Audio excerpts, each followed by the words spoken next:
All I can say is that the fake news just doesn't get it, do they? Hey, they're really excited that Joe Biden is kind of making it personal between himself and half of the country, the part that supports Trump and the Make America Great Again agenda. Under my predecessor, the great MAGA king. The great MAGA king. And he's been railing about MAGA and how extreme MAGA is lately. By the way, Donald Trump loves MAGA king. He announced on Truth Social, by the way, we got to download that. The great MAGA king is the name Joe Biden is now using to describe me. Thank you, Joe. Make America Great Again. Truth Social. Looking pretty cool.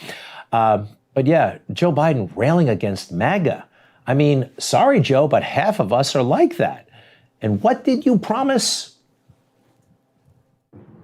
Today, on this January day, my whole soul is in this, bringing America together, uniting our people, uniting our nation. His whole soul. And he's just writing us off as MAGA crazies. Yeah. Oh, the fake news is writing it for him, along with him.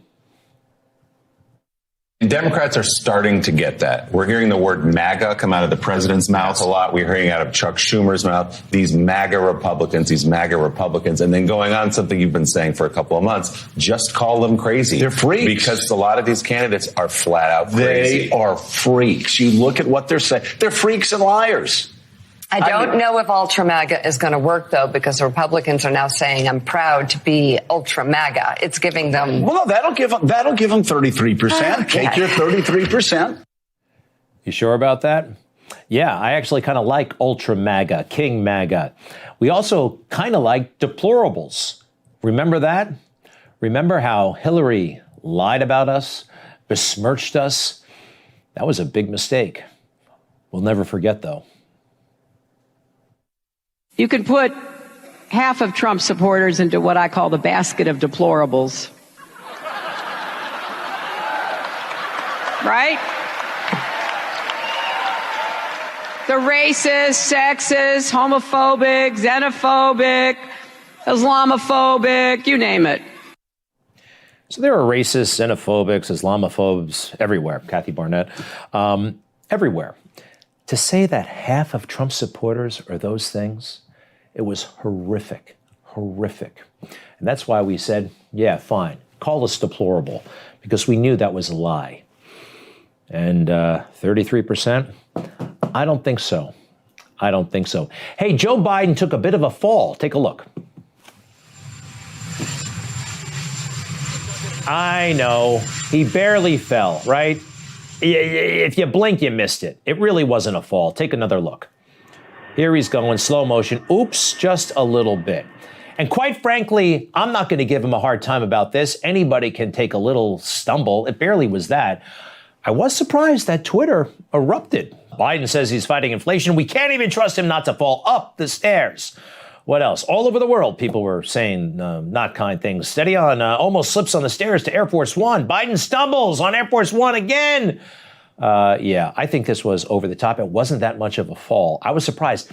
It was a bigger reaction to this non-fall than his calamitous fall about less than a year ago. Do you remember this? There's a good reason. There's a good chance you don't, because nobody covered it. Take a look.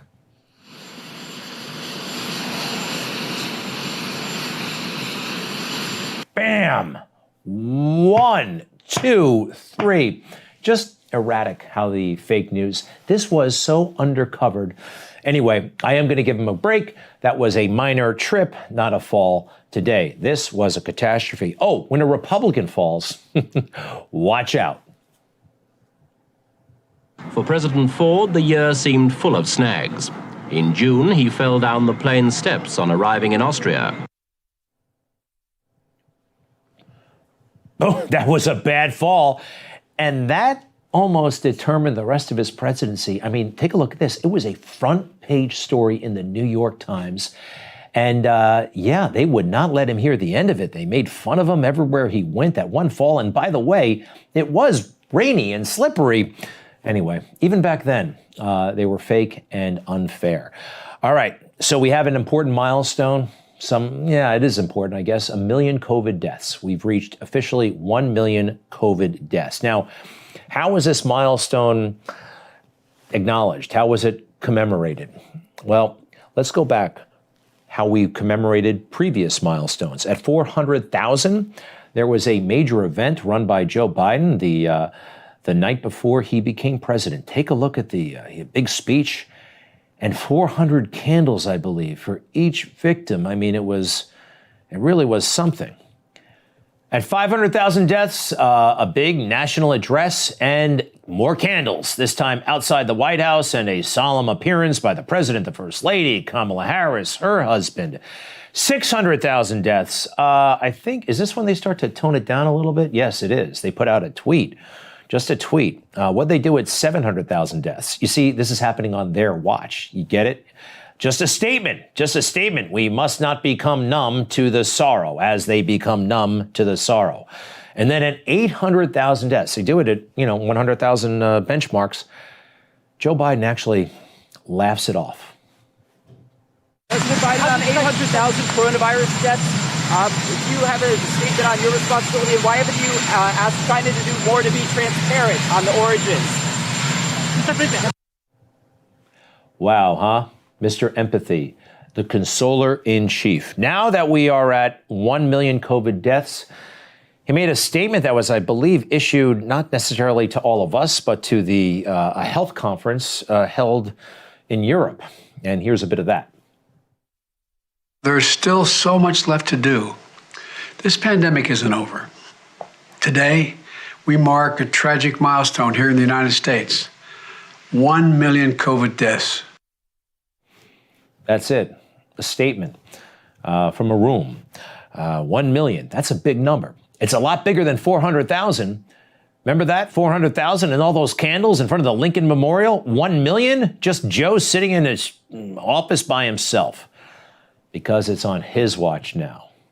It's politics before he tried to blame it on Trump. Cynical. And he thinks we're not going to notice? Oh, you can't get this one by us, Joe.